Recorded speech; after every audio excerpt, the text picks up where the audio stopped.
This week, UEFI settings and burning down the house, old vulnerabilities, end-of-life devices, static Tundra, a new Mirai variant with a name that we're just going to rename for the sake of the show. Stay tuned. Below the surface, coming up next.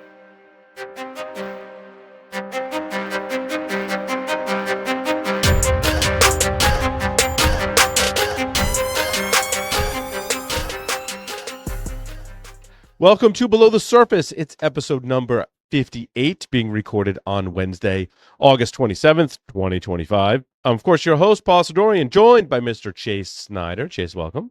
Hey, Paul. Hey, Vlad. Vlad Babkin's here, too. Vlad, welcome. Hello. Thank you so much for joining me today. I'm looking forward to the topics we have. Before we dig into it, Below the Surface listeners can learn more about Eclipsium by visiting eclipsium.com/go. There you'll find the ultimate guide to supply chain security, an on-demand webinar I presented called Unraveling Digital Supply Chain Threats and Risk, a paper on the relationship between ransomware and the supply chain, and a customer case study with DigitalOcean. If you're interested in seeing the product in action, you can sign up for a demo. All that at eclipsium.com/go. I think we want to talk about CPUs and hardware melting down as a result of UEFI settings. If you are a customer of ASRock specifically, although this is not specifically an AMD problem, it also affects Intel historically. However, the Tom's Hardware did a great job of covering this. They have 3 articles I'll put in the show notes so you can follow along at home. And the basically what I surmise from reading all of this is that, and I'm not sure where the BIOS manufacturer comes in. I'm not sure whether it was AMI, Inside, or Phoenix. In this case, are there other ones other than those 3? Anyway, that's a tangent for another time. But because we talked about this with Brian Mullen on the show, so Intel and AMD have their parameters. Like, hey, if you're going to build a platform that includes our processor, like, here's the stuff. And then, AMI and Phoenix and Inside are like, well, we can make a BIOS, UEFI BIOS for that. And like, here's the stuff. And then it gets to an OEM, in this case, ASRock, right?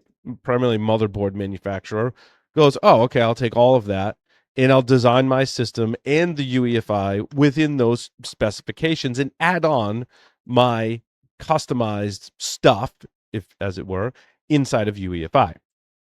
What we believe is happening is that ASRock, and they're not the only ones to have ever done this either, have deviated from the recommendations or made design decisions and implemented them in such a way that the hardware then runs out of spec based on the UEFI settings.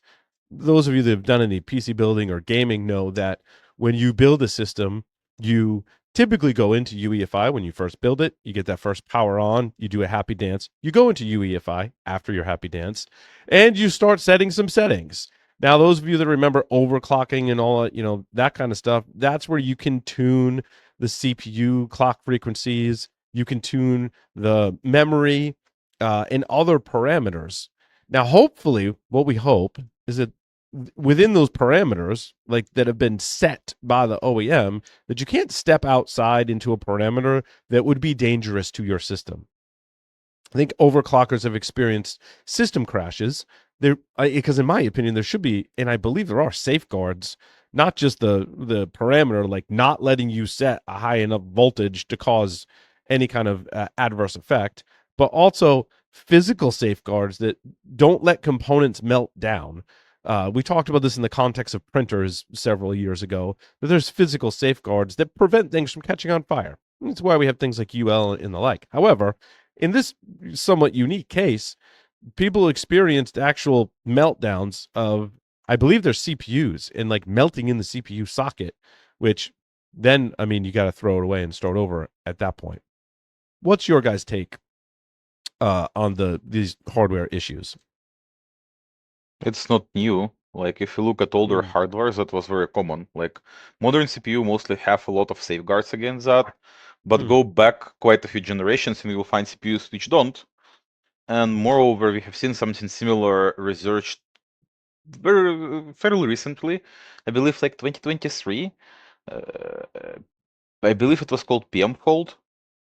Yeah, I So there think were you're right. people Yep. who were actually doing overvolting of Xeon from BMCs as an exploit, and they Hmm. set its voltage to 2.7, which is normal voltage is 1.3 just in case.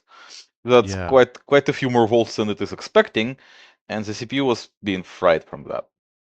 So this, aside from being a, oh hey, customers are being dumb and reconfiguring UEFI, it's also an attack surface where customers might not even be dumb, but attackers might want to fry their hardware. Yeah, that's where my brain was going after I read these articles, Vlad. I was like, wait, so what that means that an attacker that can control UEFI could potentially cause adverse effects on the system in a physical sense. And I'm just like, I wonder what other safeguards may exist for that. Or is it really just a UEFI NVRAM variable that gets read that says set the voltage to this, right? It has to be some kind of setting that's Yup, saved somewhere, it, right? it's probably a setting. I mean, if it is accessible by BMC and UEFI alike, it must be a Mm-hmm. setting. And you can in fact overvolt your CPU because like normally it's locked behind quite a few places so that you don't normally overvolt it, but you Yeah. have access to all of that. Moreover, you have access to this from userland in some cases. Like Right. yeah, So some of these settings can be changed from user land yeah, in to this allow case, yeah, utilities, right? The motherboard manufacturer yeah, makes a utility. like It's called a tweaker, or even in some of yeah, the BIOS, it's AI tweaker or something like that that allows you to yeah, and change those settings. If you said the there phrase is AI tweaker to me, that's not the first thing I would I think. know, right? I thought that I always thought that was a strange way of presenting it, but yeah, sorry, go ahead, Vlad. AI tweaker is ASUS stuff. In this case, Mm. there's also like stuff like Intel XTU, like Extreme Tweaking Utility. I have no Hmm. idea what it's called for AMD, just in case, but they Yeah, yeah, probably have something equivalent. And in this case, like those utilities do have access to edit voltages as well. Again, on certain motherboards under certain conditions, so it does go through UEFI probably as well, or maybe something like what are those tables called? There's some BIOS stuff. ACPI ACPI tables, Yeah, like they probably access some calls on right? the motherboard itself instead of doing it directly. Yeah, So it's interesting, like where the safeguards exist and how they can be bypassed, right? Like I don't think we have a blanket thing that says like anyone in control of UEFI can potentially fry hardware or can fry hardware. Like I gotta imagine there's safeguards. It like if I don't know, I guess when you're initializing the hardware, I mean all bets are off, right? It's got to rely on a setting that lives somewhere, controlled by yeah, something. They can always be bypassed. yeah, like CPU can't really do anything because like imagine that you connected it to stuff and motherboard is just suddenly reconfigured to supply it a lot of Yeah, volts. it's a great point. Yep. So CPU cannot really protect itself in this case. Yeah, it can't. So It can't. It has to accept whatever voltage. The components have to accept whatever voltage is coming from the motherboard. Is what you're saying, Vlad? Yeah. it's like physically, yeah, they cannot Yeah. disconnect magically. So in this case, Right. like if motherboard allows to override this with EFI access, it might be an attack vector nobody really thought about yet, and it might even be applicable everywhere. Yeah. Like Well, that's my fear. Is that obviously we've covered in the history of our company, in the history of cybersecurity. There's a lot of attacks against UEFI. We cover new ones all the time. And, an attacker that can live in UEFI can bypass any other controls or protections that, you might get when you go into your BIOS screen and you're presented with those options. I feel like that software could say, hey, you can't set the voltage outside of this range. However, an attacker that has access to UEFI is not constrained by that interface that the user would see to log into their BIOS. The attacker can set settings conceivably to whatever they want, yep. depending on how deep into UEFI, right? There's different levels of Here's okay. attacks, right? Has there? I'm trying to think of like a real world attack that's happened where a physical consequence was like the goal or a fundamental part of it. And Stuxnet is the one that I can ever come up with.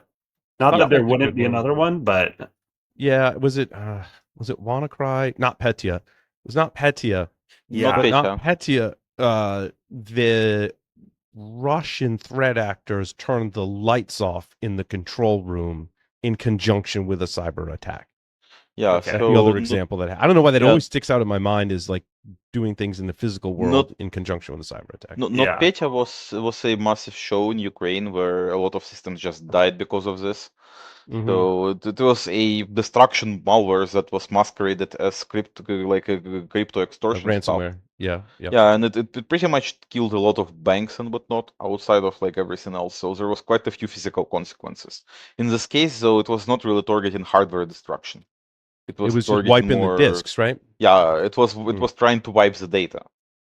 So to Yeah. be honest, like yeah, what we haven't seen for sure is people trying to attack the user from those attacks. Like we have seen people try to destroy hardware, try to destroy software and data, but I don't think we ever saw attacks against users. Not sure if it is even possible, but I mean, when you say users, when you say they've been attacks where they tried to destroy hardware, that's more what I'm talking about. I don't mean like trying to cause harm to the end mhm, user. I mean trying to make the hardware yeah, unusable as part of the yeah, attack chain. And there's all this discussion, like geopolitically, there's this unclear line of at what point a cyber attack becomes an Mm-hmm. act of war, or the sort of boundary between a cyber and a yeah. kinetic, like what sort of cyber attack would warrant a kinetic response. And I don't know, my sense is that on one hand this is an interesting case, and it would open up the possibility of hardware destruction to a way bigger audience, because it's easier to pwn UEFI and do this than it is to build a custom Stuxnet type thing. But on the other hand, I'm like, it seems like most attackers would not use this in the course of normal events for their. Yeah. Yeah. It wouldn't I fit think their though it desired would, outcome very well. Vlad, to your point, like would the user succumb to any harm?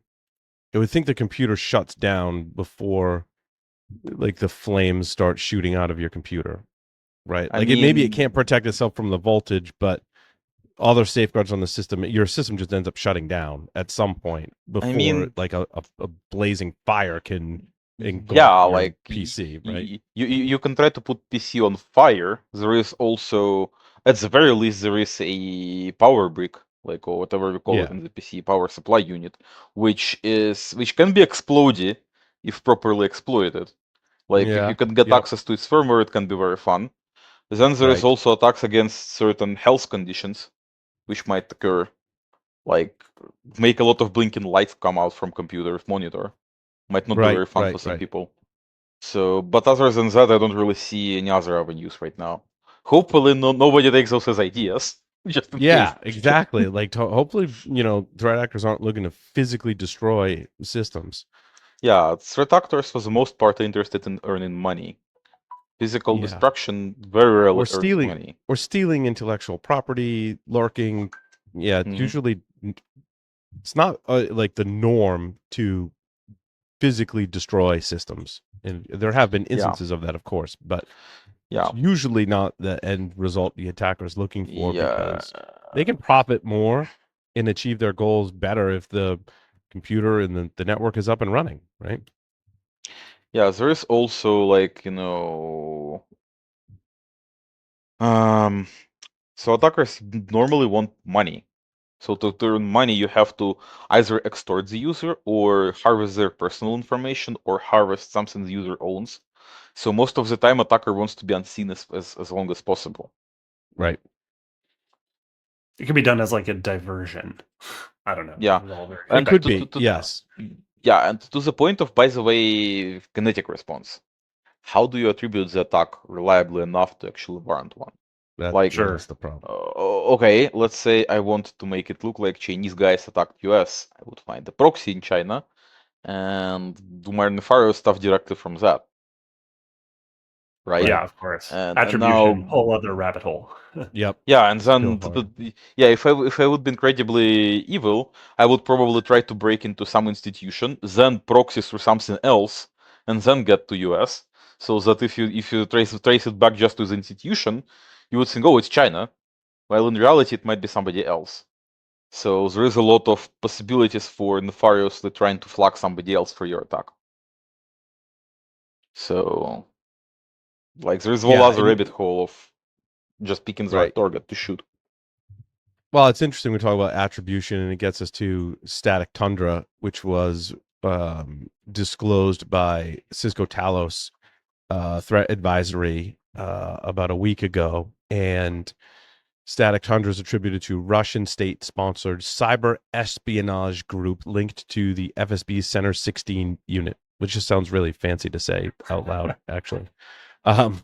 The group is been observed exploiting the 7-year-old vulnerability CVE 2018-071, which is part of Cisco's Smart Install feature that I believe listens on a particular port that I don't have handy, but that is a remote code execution that when I did a little digging 2 years ago, someone posted an exploit on GitHub for it. So again, like not recent, it didn't come out when I believe a proof of concept was published closer to when the advisory came out in 2018. I found one that was published about 2 years ago. I did not test it, by the way. So if that link ends up in the show notes, just if you click that link and run that code, like you're on your own, like don't come to me. If that code does anything it should not do, or you're not Blanket anticipating, disclaimer. yeah, then make sure you read the exploit and understand it. And totally, that's a great use case for an LLM. Like, hey, here's an exploit. Can you just go through that and like tell me all about it and tell me if there's anything I should be concerned about? LLMs do a decent job of that. Although, if the LLM hallucinates, it No, goes, no, that's not malicious. But it's also, you've also got to understand when you're running that's exploits. If you don't that's understand them, it'll that's be a bad day. that's not even the worst case scenario. Attacker might actually make an evil exploit which exploits you and put Mm-hmm. instructions for your LLM not to notice inside of it. So if Yeah, you just use the exactly. LLM That's to great. analyze it, Right. it might be incredibly funny. So my Well, it's kind of like recommendation is you to know, read the quick exploit by your yeah, own instead of yeah. relying on LLM. No, completely agree. I mean, we see lots of malware that has anti-sandboxing features, sandbox detection, and anti-forensics built into it as well.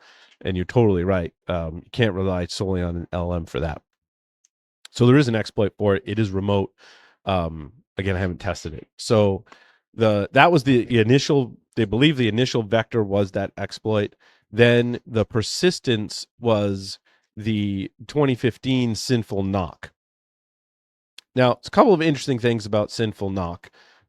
One, it works from what I could tell by reading about it is that it replaces Cisco iOS's image, the actual firmware image running on the device. Now, I haven't dug in. I didn't dig into this part of it, but when I was researching, I was like, how did they get around the signature validation? I know there's most Cisco devices from previous research I've done indicate that there is some type of signature validation. Now there have been vulnerabilities that have allowed attackers to bypass signature validation on Cisco devices. So I don't know if that's in play. I don't know how that works. I don't know why these devices aren't doing a validation on the firmware going, hey, that's not a valid image because it contains a backdoor. It's basically a port knocking backdoor. What was the one for Juniper that was a port knocking backdoor? I can't remember the name of it. I meant to put it in the show notes. But there was one that they found on Juniper routers, and then you trace it back to like a 1999 FRAC article that was a backdoor that also does port knocking. I can't remember the name, but we covered it on the show. Was it Tiny Shell? Was it the Yeah. Tiny Shell thing? Well, there was Tiny Shell, but what was the one before Tiny Shell? It was before Tiny Shell. Oh, yeah. It was right before Tiny Shell. I think we built a detection for it, in fact. I think we built a generic detection for it to detect it on multiple platforms because it's very portable code. It's basically just Linux code. JMagic. Yeah, it was JMagic. Thank you. Yeah. It was a JMagic backdoor. Very similar to that. In reading about Sinful Knock, JMagic, very similar in terms of port knocking, right? Sending packets, and then the malware is looking inside those packets for certain things, and that's how it's doing the remote access. And so basically, if you port knock, it gives you a telnet access to the device with a specific password. Now, I did think that was Black Hat research. That was not presented at Black Hat. When I researched this for the show, I did not find Sinful Knock being presented at Black Hat. And I queried a lot of LLMs and Google, and it was not. It was but before Mandiant was bought by Google, it was FireEye's Mandiant, right? Because they were FireEye. So FireEye Mandiant discovered the back door, likely in one of Mandiant's incident response investigations. It was like, oh, hey, look at that. Here's a back door. And so that's interesting. So the exploit code was never public, but now that makes sense because it wasn't a researcher that published it. It was threat actors had this backdoor. The threat actors actually developed this backdoor. It was discovered by Mandiant. Okay, I just answered my own questions in my head. So that makes sense. So that's why you're not going to find it. But so it was probably traded around, amongst threat actors, and apparently still in play today. Now, the other interesting thing about Static Tundra is it was being observed as targeting organizations in telecommunications, higher education, and manufacturing sectors. I think that in respects to telecommunications and higher education, they're more likely to have a larger set of infrastructure of Cisco routers that are more likely to be exposed to the internet succumbing to these attacks. Manufacturing is kind of interesting, but when you think I worked in higher education, we had a lot of Cisco routers for all of our network infrastructure. So, and telecommunications as well, right? And some of these are Cisco IOS XE, right, which is very large, kind of ISP provider level gear. So it's not. I think that their targeting is partly because that's where these devices happen to be, not so much that they were targeting telecommunications companies, unless they were, and that's the logical point in which they were going to attack them. The likelihood of those types of organizations having the end of life stuff too, like the higher education particularly, I would guess, is not doing a really aggressive refresh cycle on their stuff. They're making it last for as long as possible.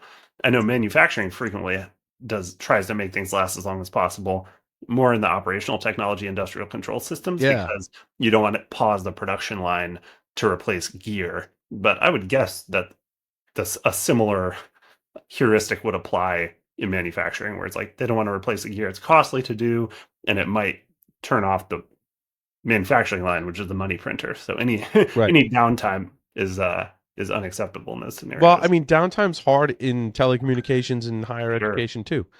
I mean, I lived that in higher education. I've talked about it in my years of podcasting, right? But I was part of the network security team.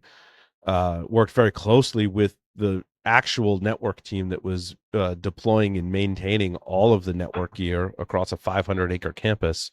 Whoa. And it's you can't just willy-nilly upgrade things. I mean, a lot of times we were pinned. So I'll give you an example. We sometimes were pinned on a particular version of Cisco software on a particular device that we may have had thousands of, because the previous version introduced a bug. The version we're on fixed that bug, but the next version introduced another potential bug, right? So we're like, okay, we have to stay on this version because of all those, features and bugs. So, and then the act of upgrading it, the second thing is the act of upgrading it causes downtime. And then once you upgrade it, then if there's a problem, then you're troubleshooting it.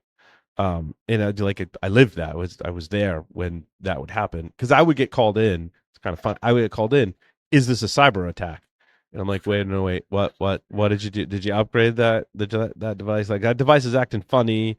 Like, Paul, what's your packet captures telling you? I'm like, this looks like it's just a networking, like some kind of bug, versus a cyber. And sometimes it was a cyber attack. Don't get me wrong.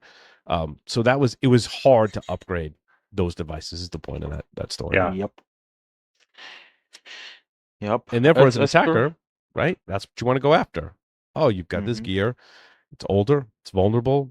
End of life. Maybe you're not getting newer updates. It's hanging out. Yeah, and for signature validation, don't glorify it too much. Like, if signature validation happens not during boot time, but during upgrade time, which is what's normal, then if you get some code execution and you implant some files, the signature validation is not going to be able to catch them. It gets even worse, right. because if you think about it, what do you validate the signature with? Like, I would there think must it's the be boot. some. So I feel like we're in class now, and Vlad's the instructor, and I'm the student, and I'm like, ooh, me. I think that the bootloader should validate the firmware, Yeah, but right? what Isn't if that how it works attacker? in a lot of other systems? In a lot of Yeah, other systems, that's how it works.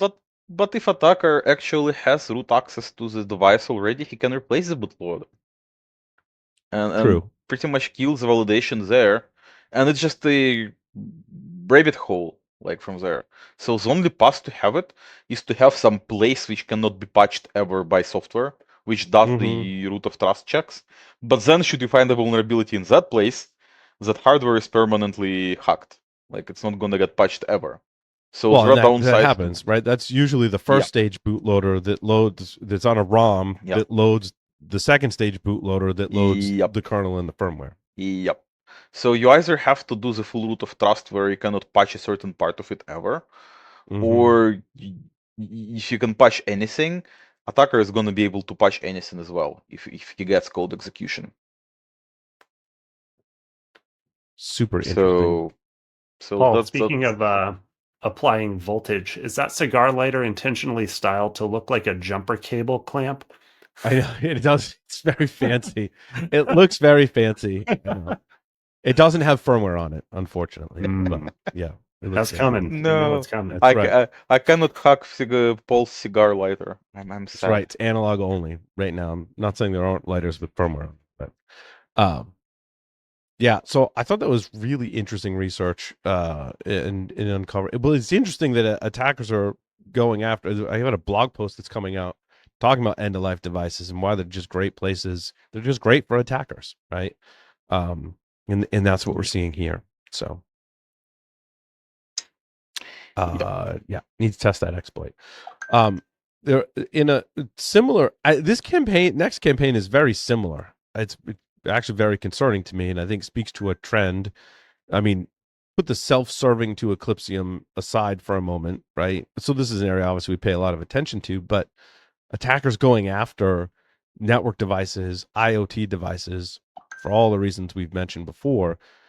We see a new Mirai variant that has a very, we'll call it an insulting name that I don't really want to say on the show. But the link in the show notes does a Fortinet actual. It's Fortinet Threat Research Labs published a blog post on it, and I believe they were ones to analyze and to discover and analyze it. This particular Mirai variant targets Draytech routers and Raisecom routers. I want to say there's a TP-Link device in there, as well as some Cisco ISE. But Cisco ISE is software, right? Isn't that their agent or something like that?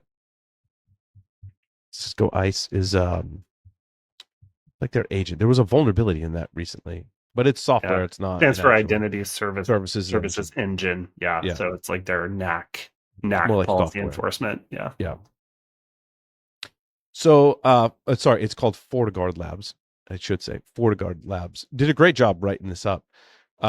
This particular malware is really advanced, and like a lot of the malware I look at in terms of the features that I don't know if the code is necessarily advanced, but in terms of the features the malware was implementing, very interesting in terms of how the malware selected the architecture. So it has multi-architectural support, which I think they derived from Mirai anyhow. So, based on the target that they compromised, the initial loader will pull down code specific to that platform. It looks like a lot of the initial, should back up a step, the initial access vectors look like unauthenticated remote command injections in the web interface on these devices. So I can show you like a screenshot there. And if you look very closely at that code, you're like, oh, that's just a basic command injection, which makes sense, right? You've got end of life devices with remote unauthenticated command injection. That combination, if you have that, you're likely already compromised. Right? Like attackers have figured this out and they're like, this is a great place for us to hide and do all kinds of stuff. And for all the reasons that, lack visibility is one reason that attackers are going after this. I find the TP-Link Archer one just by looking at the GET request /CGI-bin/Lucy tells me that that's based on OpenWrt, because OpenWrt's web management interface years ago was ported to Lua, and I believe they called it Lucy. So I would venture to guess that that is a command injection for OpenWRT. So that's the initial vector. And then, of course, they have code that's specific to all the different processor architectures and vendors. It spanned multiple countries. Everything from MIPS to ARM to PowerPC to Intel. And it did a lot of evasion. It looked like it was injecting or monitoring itself. It was it loaded 47 command strings into memory and scans all the /proc PID command line entries. If a match is found, the malware immediately terminates the associated processes. Does that mean if I'm trying to do forensics on the box and I run one of these commands, the malware just kills my command? That wouldn't surprise me. I mean, not that's necessarily new for malware. Something I haven't quite seen on malware that's targeting a device that typically doesn't have remote access. Maybe as SSH, I'm not sure. Some of these models might, but like usually they don't even allow you to have a command line on it. Usually you have to work hard to get a command line on it because there's no mouse and keyboard and monitor on these devices. That functionality is something I see more in malware for Linux that's targeting an actual server or desktop. So I thought that was interesting. Then it's got sandbox evasion. So it tries to tell if it's running in a sandbox, kills itself, heartbeat monitors, like all kinds of stuff to make sure it's running. DNS server uses public DNS servers to do the DNS lookups for its C2 infrastructure so they can keep changing them. It looks at all the outgoing ports and picks one from a list of pretty common ports that it tries to communicate on, and sets up a backdoor. As user of various commands infected the host. There's something about it looks inside the packets. It was UPX packed, but they changed the header, so you couldn't easily tell that it was UPX packed. Although that was kind of interesting. A lot of stuff's probably common in a lot of malware, but in terms of malware I've seen on these type of devices, I thought it was pretty sophisticated. I don't know, Chase, Vlad, if you want to weigh in on that, but I thought it was pretty interesting. Yeah, Mirai is one of the first botnets, I think, that ever was so successfully exploiting IoT holes. If this is a variant of that, that's pretty darn cool, especially if they improved on it. Like, not just, oh, hey, let's a couple new CVEs there, but actually improve it. That's an achievement, let's put it this way. You mentioned, Paul, the sort of surprising difficulty of getting command line on something like this as opposed to something that's running Linux. But something we've talked about recently is the proliferation of IoT stuff and peripherals that are actually running Linux under the hood. Is that potentially the case for some of these things? Like, that it's just a Linux, it's a IoT container around a Linux version. Yeah, I think there's a couple of different classes of like Linux devices, maybe three. Well, so you've got like the small appliances. So when they talk about Draytech is more of like sometimes I feel like they make DSL modems, which would sit in front of like your traditional Wi-Fi based router. And a lot of the DSL modems, and quite frankly, a lot of models of just regular wireless routers, I'll call them, they don't have facilities by default that allow you to the user to gain a remote shell. Right. So they don't build in SSH or Telnet to the device. Then there's some that do, and that varies. It could be you have to go in and enable it, or it's enabled by default, and you can SSH or Telnet a remote into that particular device. Then there's ones like the larger Cisco gear that have like Linux under the covers, but there's like a Cisco iOS layer above that. And we saw attacks we covered on the show, right, where attackers were going from the Cisco kind of management layer and jumping into the Linux under the Linux that runs underneath it. So it's not always the case that remote login for a command shell is on your device. Yeah, fair. So hence the malware that they build, right? Rather than in the previous attack we talked about static Tundra, they were using a lot of SNMP to do the configuration of that device. In this case, for IoT devices, they're uploading malware and using the malware to create their own C2 to send and receive commands from it. So more going after devices. Like when does this end? When do we like get to secure these devices so we don't have this problem, or is this just gonna That's continue until security Paul. improves? Paul. That's the best part. We don't Right. like This is the problem. go ahead, Vlad. This is a cat and mouse problem. Like you are not gonna have more secure devices until just about every vendor on the planet agrees to make every device more secure, Right. which is not happening. Like it just isn't.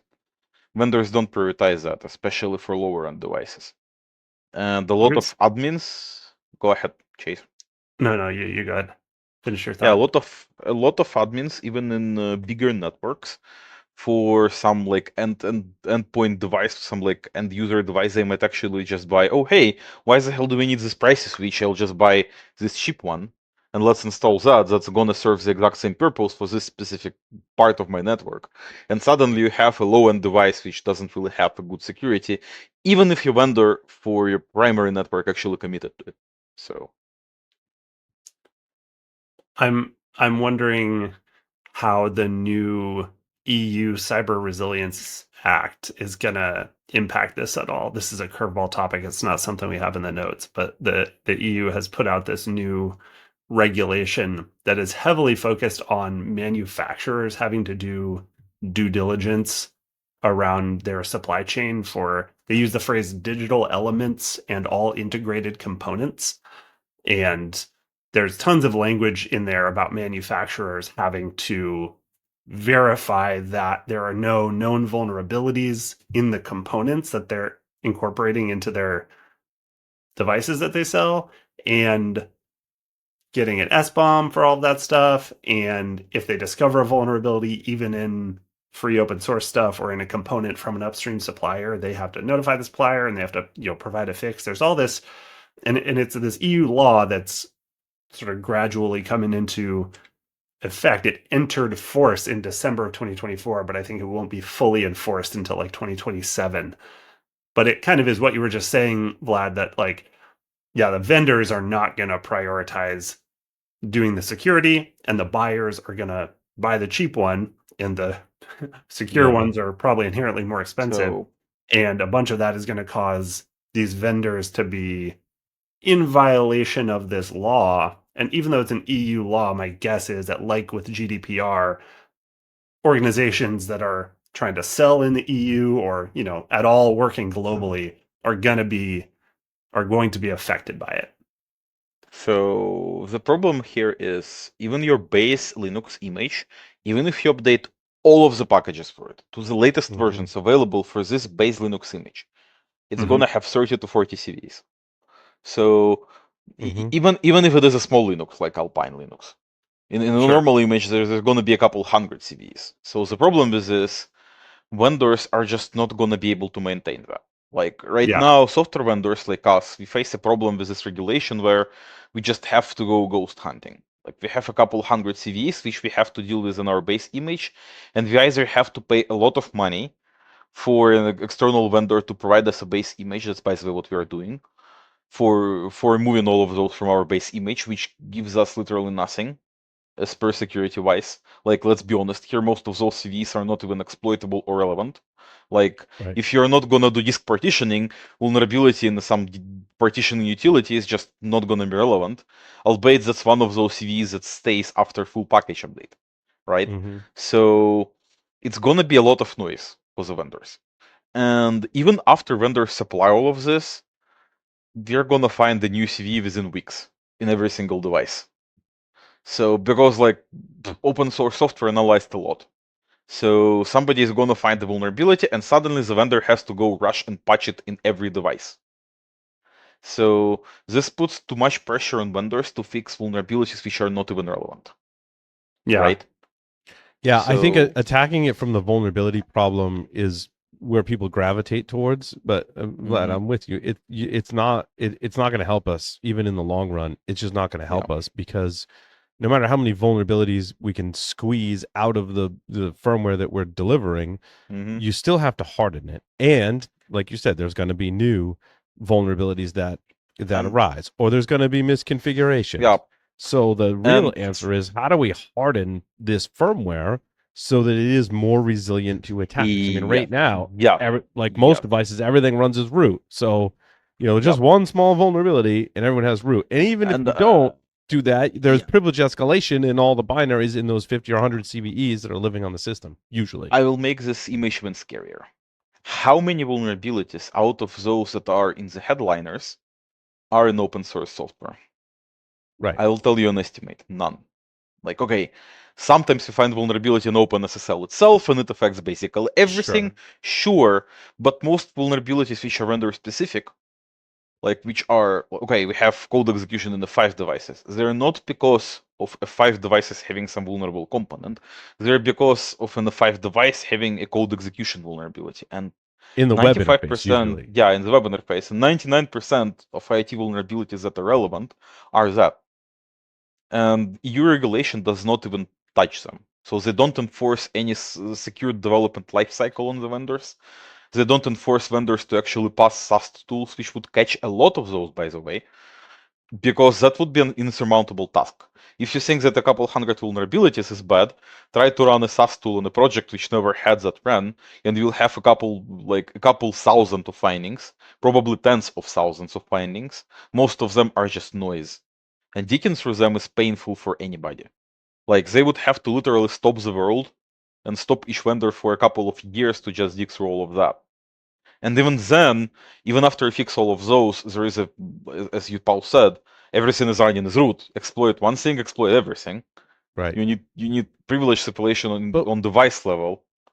one of my friends, Sam Bound, said this on my Paul Security Weekly podcast, and he said, "What if we were to treat firmware like the app stores and similar things, where every piece of code that runs on this device is signed? So when you deliver firmware, everything's signed, and you can only run the software that's contained inside that firmware. So we've hardened the firmware so that I, as an attacker, if I upload something new, well, it's not signed. I can't run it. How you do that, how you get around that, could be a whole series of Yeah, podcasts. But yeah. one of the problems with that, based on what you're saying, Vlad, is that if there's a command execution, I can still Mm-hmm. run what's on the system. I don't have to upload anything Yep. new.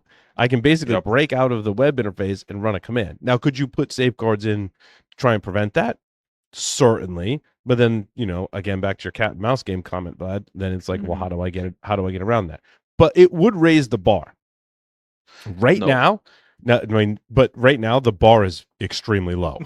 Right? So raising the bar Paul, is like not hard because the bar is like way down here somewhere. yeah, Paul, if you want to make command execution not relevant, you have to ban every single scripting language on the device. You have Right. to ban Bash, you have to ban Python, you have to ban Lua, you have to ban every single scripting language ever and not allow them to run at all. Like you cannot Yeah. supply a shell on it because there is not supposed to be a shell. Right. Because Or you have like to do some kind of as zero trust as thing, but that yeah doesn't really run. And I mean, running that on yeah small devices is challenging. I mean, as soon as you have assigned Python interpreter, attacker can just put a data file with his Python scripts and do whatever the hell he wants. This is, right. by the way, I the mean, I've case seen with solutions that can lock down a Python application in the context of zero trust, but yeah. implementing that inside of firmware, I have not seen, unless someone wants, please correct me if Yeah, I'm wrong. If that exists, please tell me. Um, yeah. but You yeah, need a hardening special. this firmware it's hard, right? It's hard, but It's certainly it's we can make some like improvements. But what you're proposing to run only signed code is what I would formulate is that A, there isn't supposed to be anything executable in configuration partitions, and yep, B, all of the partitions with executables are supposed to be signed and checked during boot time for the signature to be valid. And even then, you're still vulnerable to certain types of attacks. Like, yeah, it will be an incredible hardening step, but attacker getting code execution and being able to execute code, like maybe he cannot upload his own Go binary, but he can still execute Bash, Python, and whatnot, it's not going to be fixed. And that's, again, the most common use case. Like, we don't see malware which is trying to spread, like, or sorry, we don't see vulnerabilities which are somehow locked or force an attacker to spread the binary. Most of the time, it's just a scripting language. Yeah, I mean it's perfect storm. In my article, I talk about how we have very low visibility into these environments. Right, defenders are not looking for compromised routers and network device equipment. It's very hard to gain a deep level of visibility into what's happening on these devices because they are small, they're locked down, they run firmware, and also I think to compound the problem, it runs on dozens of different platforms, right? Every firmware is all slightly different. And even at a macro level, you've got MIPS, you've got ARM, and all the different flavors. So it makes it really hard to come up with defensive solutions that can be ubiquitous across all of those different computing environments.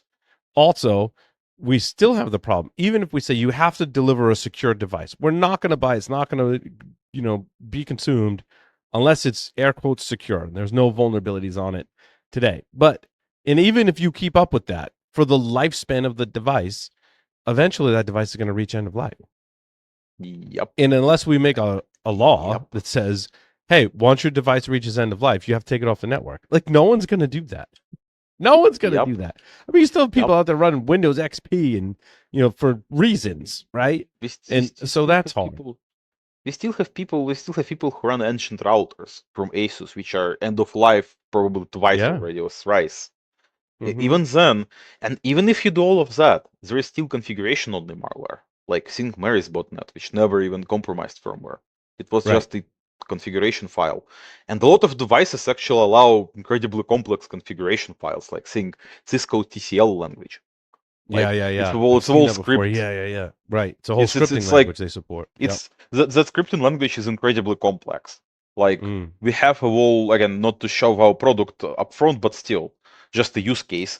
We have a script which can collect information enough for us to check device integrity to a degree. Like, that's a lot to ask from a device configuration interface, yet Cisco allows it. So unless you also force vendors to make their devices less usable as well, by not allowing very rich scripting, attackers still gonna be able to run a whole lot of code on it. Oh, it's a great point, though. If we add the more capabilities we add, even if they're to harden and help defend the device, that increases the attack surface. That's a great point. Go ahead. Consider that some devices even allowed to run Docker containers. Like, modern Microtics do that. You can literally run any Docker container you want on it. And that's on a user device. It's not even an enterprise one. And it's not a security vulnerability. Yeah. It's more like because that's Moore's law, right? These devices have increased exponentially in their compute capabilities, but also the internet got a lot faster, which also means attackers can easily scan the internet and go find these devices. I was just saying before on an interview that I did earlier today that it's kind of like attackers are doing continuous monitoring, but not for defense, but for evil. So they're continuously monitoring the internet, discovering devices that are both vulnerable and end of life. And they can do that at an amazing scale. I think last time I interviewed HD Moore not that long ago, he said the internet can be scanned in a matter of hours. I mean, that's probably even a generous estimate, depending on how you're scanning and what you're scanning from, right? How big of a system do you have to scan? How much bandwidth do you have? Are all factors in how quickly you can scan the entire internet for any given things.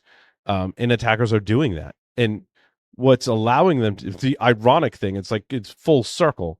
Attackers are compromising the devices that are exposed on the internet that are the low hanging, I hate the expression, they're essentially low hanging fruit, building a botnet, then using that to scan the internet for other things like RDP and whatnot, and just continuously scanning Yep. from those, which is a great vantage point for them because Yep. they're on the internet. They're more compute powerful than ever before, and they're coming from residential IP addresses. So if you've got a botnet of even 2,000 residential IP addresses and you're cycling through them, that's a brilliant way to scan the internet without getting taken down the clock. And they can actually jump down into the said residential network because, like, if this device is vulnerable, it's very unlikely that this is the only device vulnerable. I talked about that in like 2010, dude. I actually showed how you could do research to figure out if you're targeting a specific, you target a country, figure out who's the ISP for that country. You go to the message boards and forums and you see what model routers are being distributed to those folks. And then you look for vulnerabilities in that router. And like you said, Vlad, it's probably common across the way they've deployed it to all of their customers. Now you can basically compromise a huge subsection of a country and control the routers. And that's pretty much what attackers are doing today, 15 years later. Yep. Compromising a small ISP with homogeneous infrastructure with one CVE exploit is also doable sometimes. Right. The thing you said about adding, as you add more features and capabilities, you also add attack surface. I feel happens at multiple sort of zoom levels. Like in an individual device, the more featureful it is, the more compute that it has, the more attack surface. But also organizationally, bringing in new products, even security products, it's like how much, the number of firewalls and VPNs and like things that are ostensibly for security that we see being targeted and exploited as the initial access vector or as a persistence mechanism or a jumping off point for lateral movement or whatever. It's like when you bring in a new product, even a security product like a firewall, you're adding new attack surface, and you might be bringing in more risk than you're taking out, depending on the product. So if you think about it, like sort of systems thinking flows of like risk you bring in versus risk that you mitigate, if you look at every single product through that lens, companies are bringing in so much new technology, and it's increasing the attack surface and increasing the risk level probably at a greater rate than it is mitigating or reducing the risk. Yeah. And so like what you're saying is if we create a new startup and we come out with the latest and greatest AI defensive software technology to protect firmware based devices, and we're able to deploy that to these devices, we're also increasing the attack surface. Sure, we can gain visibility, but it's somewhat of a trade off if our latest and greatest AI firmware, I don't know, we could come up with a funny name for it, right? So you load this piece of code on all your firmware and it's the magic bullet that helps defend it all. Someone could, if there was a vulnerability in that, that's another attack vector for threat actors. That's making me think about how the kernel level anti-cheats have started to conflict with each other. Another story that is not on the docket, but with Eclipsium, we are trying to actually protect our product from that on multiple levels, so that like even if the product is compromised, let's have at least one more layer of defense to not let attackers get to customer infrastructure. So we have all of that. Right. But question is just how many vendors, even security-focused ones, are actually doing that? Yeah. Definitely not all of them.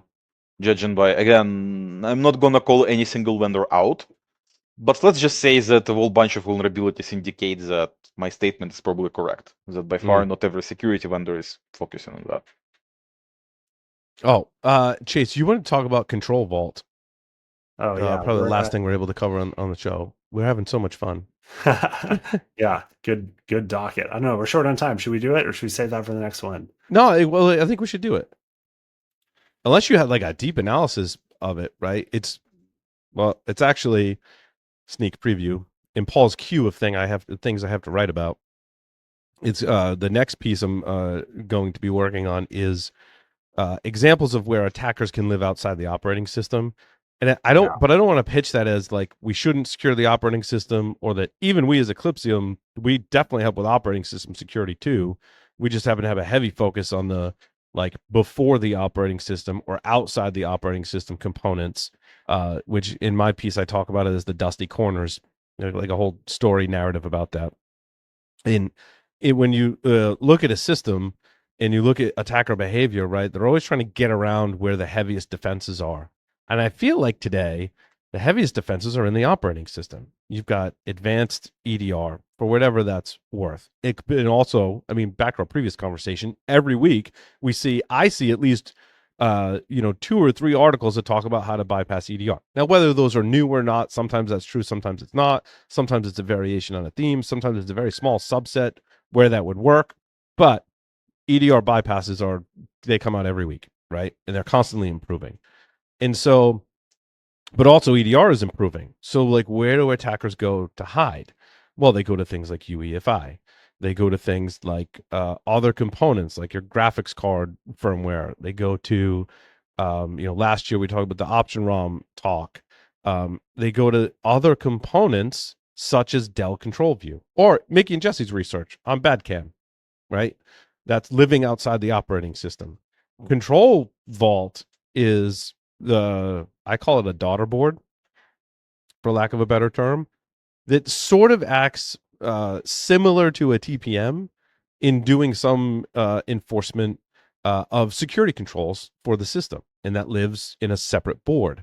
But what Cisco Talos researchers, they actually presented at Black Hat. Actually, it's Philippe, who I've interviewed in years past before he went to Cisco Talos, is a firmware security researcher.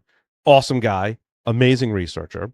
What Philippe figured out was that in this Dell Control Vault, it's firmware based, and through a vulnerability, that he could leverage that vulnerability to also control and upload his own firmware to it. Now, Philippe didn't go into details, much in the same way Mickey and Jesse did. Like, Mickey and Jesse went to details. Here's how you get malicious firmware on this device. It was kind of just like a note in their article. I haven't watched the full Black Hat talk, but so you can control the firmware as an attacker on Control Vault. Conceivably, you could live inside of Control Vault, which means, as we've talked about with Badcam, that you can control act independent of the operating system. So a full system wipe doesn't matter. I'm living in this little component, and once you put a new operating system on there, maybe I've got some kind of timer that checks in and goes, "Oh, hey, there's a new OS I haven't infected yet. Let me go infect that." Now, you still have to get around operating system controls to infect it, but as a persistence mechanism, it's absolutely amazing. And the And maybe widespreadness of Control Vault, it's in over 500 Dell laptops, right? Yeah, hundreds of models, that are widespreadly used in government enterprises. It's like the the organizations that are vulnerable to this, or potentially have this in their system, is a massive group of targets. Yeah, for sure. It was one of my favorite research pieces that came out as a result of Black Hat. I mean, I have to give I almost can't count Badcam because I was too close to it.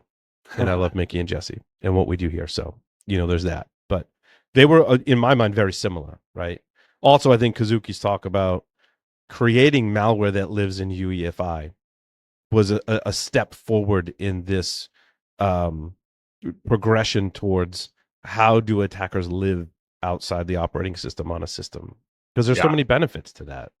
Much like IoT and network devices we talked about, there's nothing in there that is doing real detection and prevention of malicious code.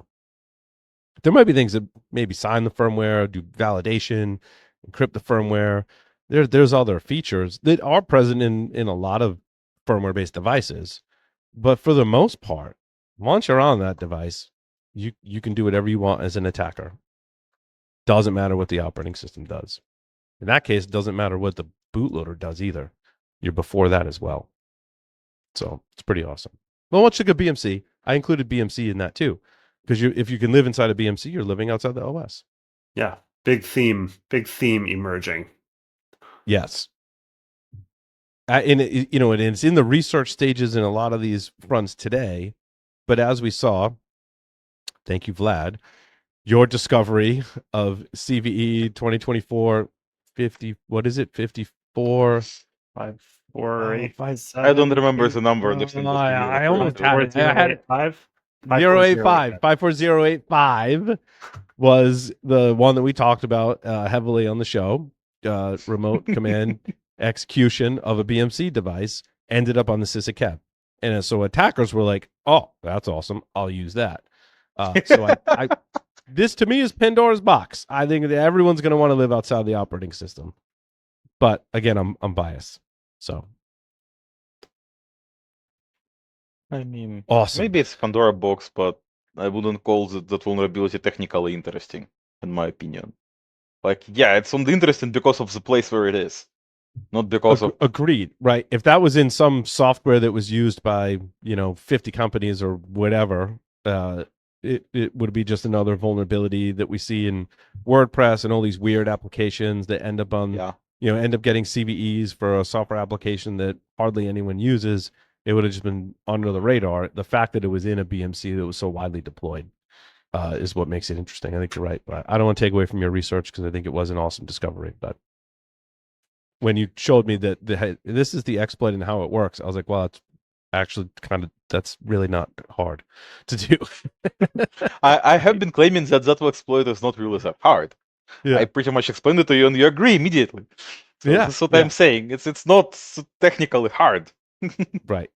We don't want to take away from the work it took to find that and validate the claim because that's where the Oh work yeah, is. there was a whole bunch of work to for the initial research in 2023 and in Yeah. 2022.